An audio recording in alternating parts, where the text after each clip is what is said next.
In the world of football, controversies often arise that challenge the integrity of the game and the relationships between clubs, managers, and governing bodies.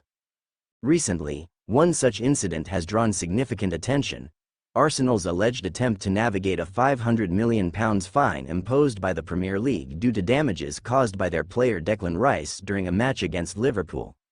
This article delves into the details of the incident, the implications for Arsenal, and the broader context of football governance. The controversy began following a tense match at Anfield, where Arsenal faced Liverpool. The stakes were high, as both teams were competing for crucial points in the Premier League title race. Following a hard-fought game, Liverpool emerged victorious, which reportedly led to a heated atmosphere in the dressing rooms. According to reports, Declan Rice, frustrated by the loss and perhaps feeling the pressure of expectations, allegedly caused significant damage to the Liverpool dressing room. This included the destruction of chairs and other expensive facilities, which has led to the club facing a hefty fine of £500 million. Such a financial penalty is unprecedented and raises questions about the accountability of players and clubs in professional sports. The Premier League, in an effort to maintain discipline and uphold standards, decided to impose this significant fine on Arsenal. The governing body aims to send a clear message that such behavior will not be tolerated. The fine serves as a reminder that players and clubs must adhere to a code of conduct, particularly in high-stakes environments where emotions can run high. However, the decision has sparked debate among fans, pundits, and football analysts. Many question whether the fine is disproportionate to the offense.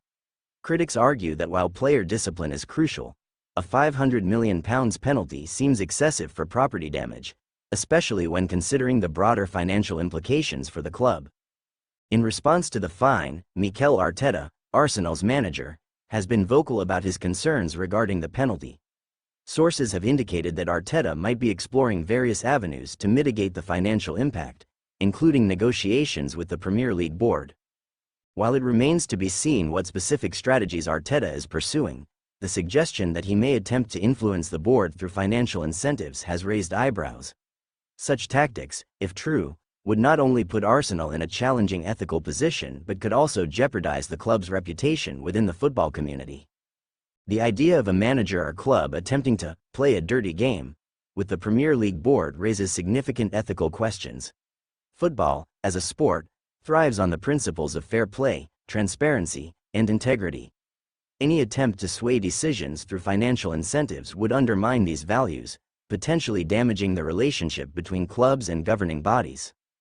Moreover, this situation highlights the complexity of financial negotiations in sports. While financial maneuvering is not uncommon in football, such as sponsorship deals and transfer negotiations, using financial power to escape disciplinary actions crosses a moral line that could have long-lasting repercussions.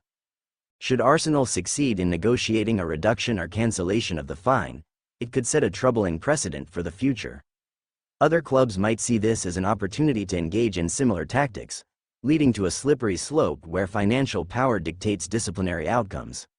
Such a scenario could erode the foundations of fair competition within the league.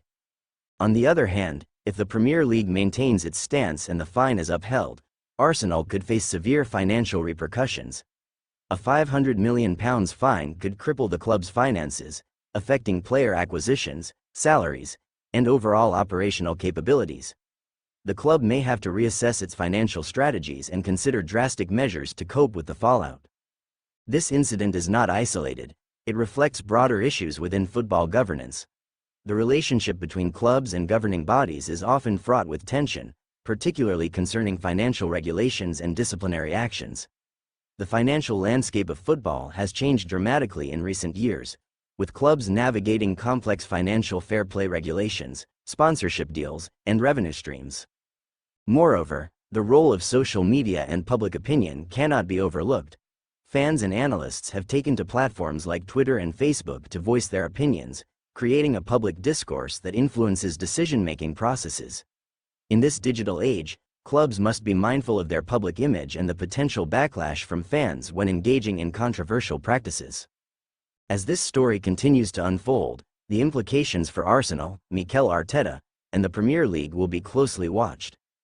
The actions taken in the coming weeks will not only define the club's immediate future but could also set a precedent for how disciplinary matters are handled across the league. Ultimately, the situation underscores the need for integrity, accountability, and ethical behavior in football. While the pressures of competition and financial realities are ever present, the essence of the sport lies in fair play and respect for the rules. As Arsenal navigates this challenging landscape, it will be crucial for the club to uphold these values and work towards a resolution that reflects the spirit of the game. In the end, football is more than just a game. It is a community, a passion, and a shared experience that transcends financial implications and controversies. How Arsenal responds to this challenge will resonate not only within the club but throughout the footballing world.